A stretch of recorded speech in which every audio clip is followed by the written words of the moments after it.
Hey guys, Rocket265 here with the Intermountain ES44AH review.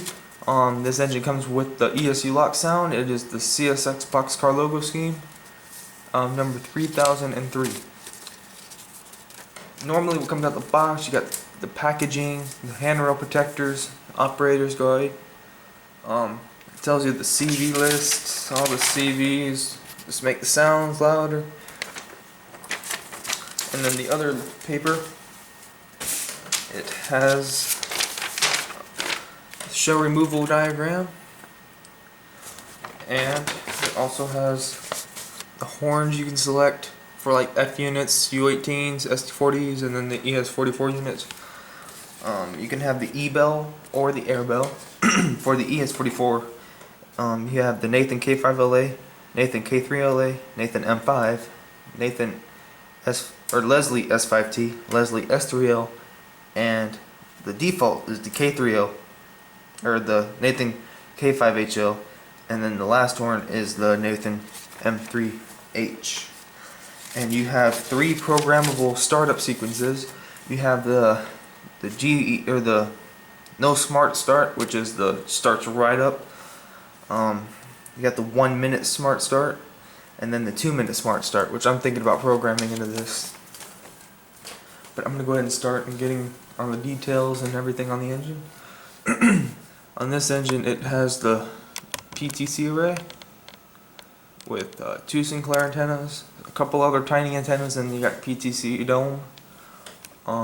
It's got see-through grills, plastic handrails, plastic but sturdy handrails. I mean, these are pretty sturdy. And then the brass horn, and then you got lip rings. Now all these warning labels, everything under magnification is legible. You got the smokestack. You also have the see-through grills on the sides, which are separately applied. These details, these grills, these are separately applied. You got the handbrake wheel, and then you also have the safety tread along the walkways. You got the plow, MU hoses, air hoses, safety striping. Got the F for front. Now the only thing when I opened this box, or opened it brand new, well, the two things actually. This, if you could probably see that, but I mean, you can't see it unless you're like dead looking at it, because I'm looking at it right here and you can barely see it, but you can see it on the camera. But it came off. It was I thought they didn't even include it. Like, I thought somebody messed up and forgot it, but it was floating around in the box, and I just had to fix it. And the other problem was that little on the sunshade and on the back of it, it's missing some paint. I'll just go over it. I got some paint that matches it. But you can. Everything else is A+. I mean, this is one of their better models. You got nice truck detail, separately applied details, and there are cast-in parts. It's very nice. And you got the E bell, which is the electric bell. Then you got the fuel reading. You got the emergency stop. You got the fuel where you put the fuel in. And then on the rear, you got same trucks. You got sand lines. Let me show you guys the front of this. Very nice details. You got the windshield wipers. These are all LED lights too. It also has lighted ditch lights and lighted number boards. It's got correctly sized plow. I had to shave it off a little bit because it kept clipping some of the like on my track, some of the gaps on my track.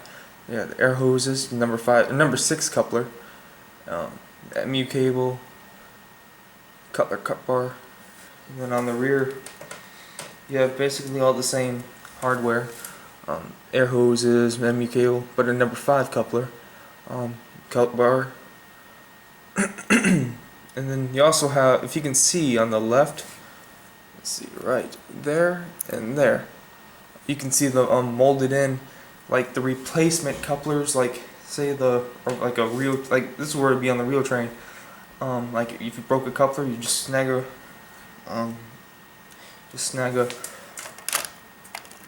spare. Then on the side you have a little bit more details, more separately applied grills and stuff. You got boxcar logo. You got separately applied fuel or air tanks and more fuel gauges and stuff. And then you got the air filter and more truck detail, which this is a very nice engine. You also have, for when this engine is running the long hood forward, you got the little mirror right there. And that looks about all the details that it got. I weighed this thing and it weighs 15 ounces. I was thinking about adding the extra ounce to just make it an even pound. I mean, it won't hurt. It would fit. If I had room, I'd just take out the fuel tank and stick it in the fuel tank, but there's probably weight in there. But I'm going to go ahead and turn this engine back around and show you some of the sound details and lighting effects.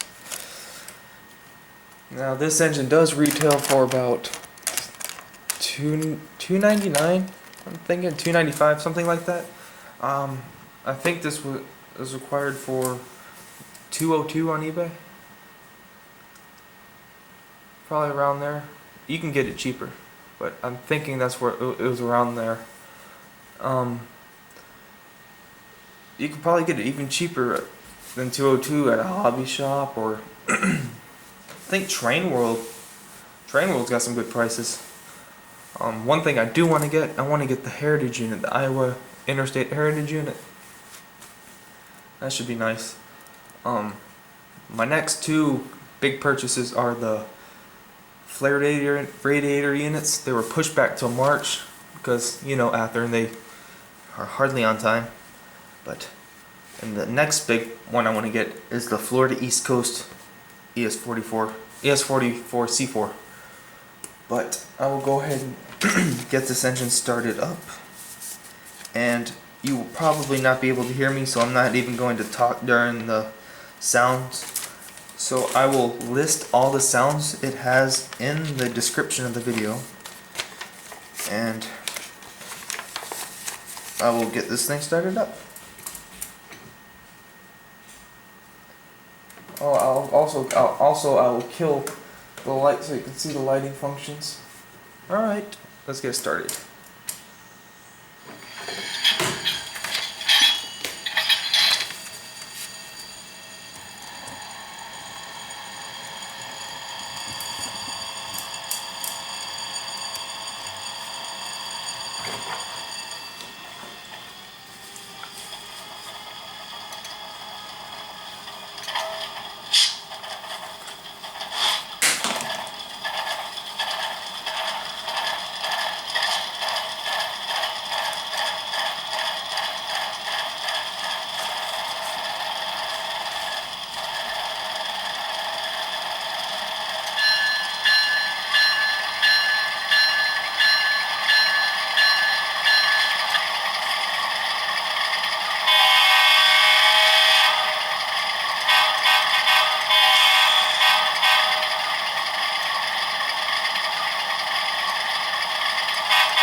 that is all the functions it does.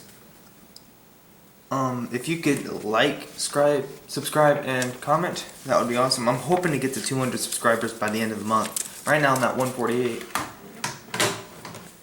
Yeah, I know it's pitiful. You got all these other guys, thousands for trains. I'm like, wow. But that will be the end of this review. I hope you guys had a very nice New Year. I hope you had a good Christmas. So thank you guys, and hope you liked it. I know I'm not a James Wright, but I'm just doing the basics of the engine. He does the pulling power and everything, but alright guys. See you guys.